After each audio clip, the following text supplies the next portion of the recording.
Kanyale Bruno Kete mukoledde nnyo nga artist.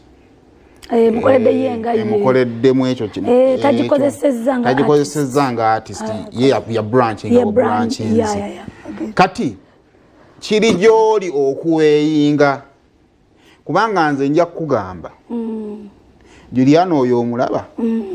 Talina live gye yabaddeko. Naye akyali maanyi. Remo oyo omulaba. Talina live gye. Namulaba ku kawe yagezaako bitandika nene bigaana. Yakola abana nga bamu. Ngoza abasimanyi wabikozesa. Nero jja kulaba nga waliwo artist abatannabikola nene basigala nga bakyali baaki. Ate bamaanyi bangi.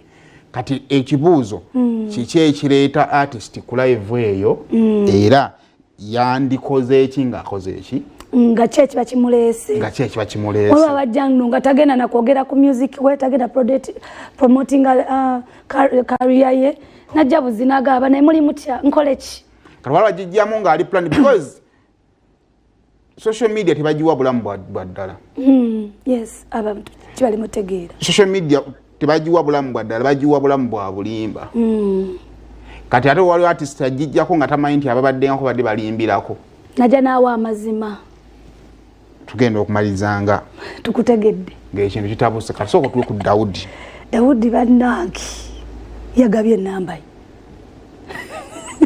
Lutalo n'abeera ku TikTok ng'awaayo ennamba bamu booking kikuwa kifaananyi ki mu mbeera ng'eno nga gavumenti eteekanye ssente mu bayimbi mu bapromota mu bivulu everything Bagalo booking at David Lutalo 0701 703590.